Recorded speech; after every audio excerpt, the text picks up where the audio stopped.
In the beginning of the first negative rebuttal, I would like to review some very strong information which will hopefully lead to a sway of positive thinking towards Proposition 1A. In doing so, I would like to say that Proposition 1A is a great idea.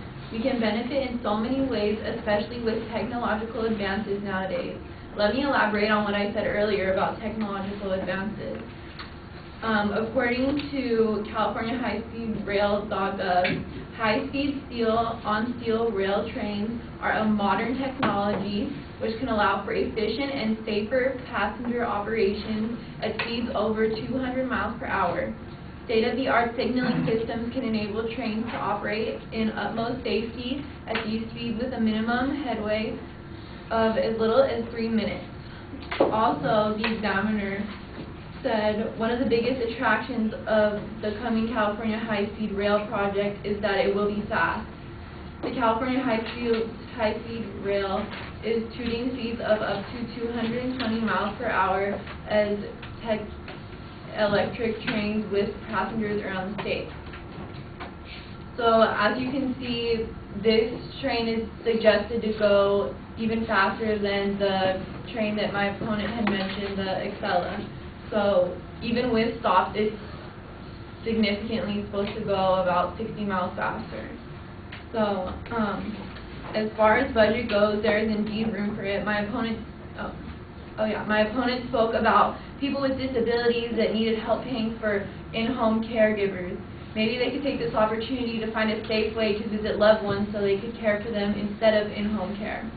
For the high-speed rail would be the most convenient, safe, and safe. For example, Capital Weekly quotes, "What's more, societal and health care costs of injury and death from auto incidents can be reduced dramatically because high-speed trains have proven the safest, fatality-free form of city-to-city travel in Europe and Asia. Our money will be saved by having to spend less on a current system that is obviously causing problems, or else this proposition would have never been presented or passed."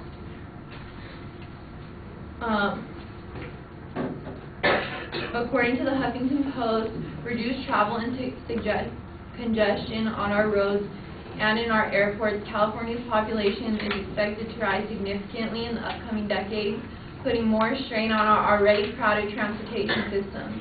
A statewide high-speed rail system would eliminate the need to build 2,970 miles of new highway lanes and 91 new airport gates, which will otherwise be necessary to handle California's growing transportation needs.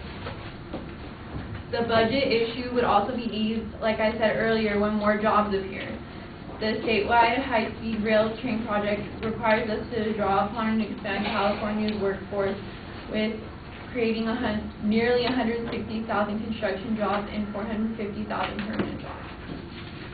Airway is not the way to go as an alternate route either. So much work, time, and resources and efforts go into flying that it should only be used when necessary. A high-speed rail would be much more efficient in many ways. For example, as my partner said, the airplanes hold fewer passengers than the high-speed train will.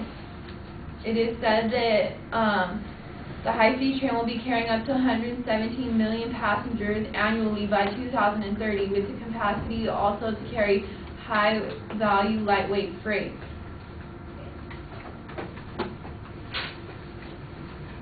And California already has pollution from other transportation that would be nice to have something many could use to help out our environment, which I previously said earlier. Reducing pollution and improve our environment, according to the California High-Speed Rail Authority,